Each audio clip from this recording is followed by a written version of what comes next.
உங்கள் சத்யாவின் full moon sale up to 70% தள்ளுபடி. ஏசி விலை 2ஆம் தேதி முதல் 15% வரை உயர்கின்றது. இப்போது ஏசி வாங்கி பணத்தை சேமியுங்கள்.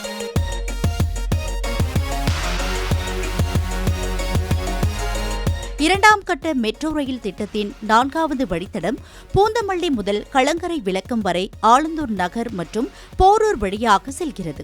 இத்திட்டத்தின் முதல் பகுதியான பூவிருந்தவள்ளியில் இருந்து போரூர் வழியாக வடபழனி வரை செல்லும் வழித்தடம் கடந்த சில தினங்களாக திறப்பு விழாவுக்கான ஏற்பாடுகள் நடைபெற்று வருகின்றன.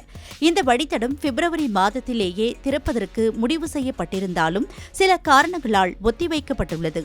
அதாவது இறுதி ஆய்வின் போது 26 டெக் ஸ்லாப்புகளை அமைத்த பின்னரே போரூர் மற்றும் வடபழனி இடையே பொதுமக்களுக்கான ரயில் சேவையை தொடங்க வேண்டும் என்று மெட்ரோ ரயில் பாதுகாப்பு ஆணையர் சென்னை மெட்ரோ ரயில் நிறுவனத்திற்கு அறிவுறுத்தியிருந்தார்.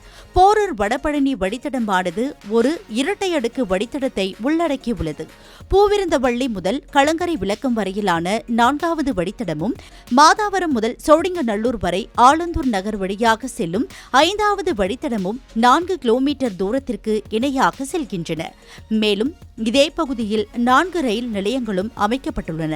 இந்த 26 டெக் ஸ்லாப்புகளும் ஆலம்பாக்கம் முதல் ஆலந்தூர் நகர் வரை நீண்டுள்ள இந்த இரட்டை அடுக்கு வழித்தடத்தின் 5வது வழித்தட பிரிவிலேயே அமைந்துள்ளன.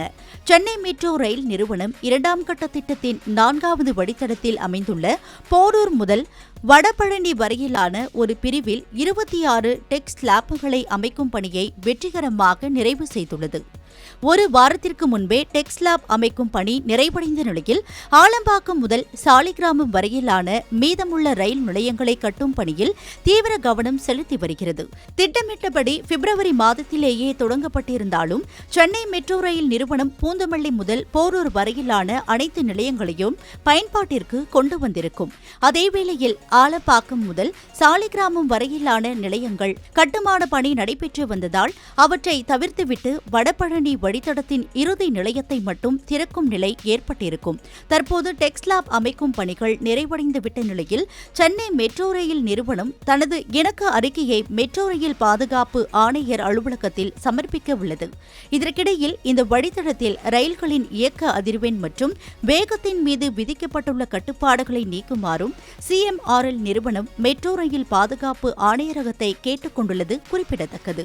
விரைவில் அனுமதி கிடைத்ததும் போரூர் வடபழனி வழித்தடத்தில் மெட்ரோ ரயில் சேவை தொடங்கும் என அதிகாரிகள் தெரிவித்துள்ளனர்.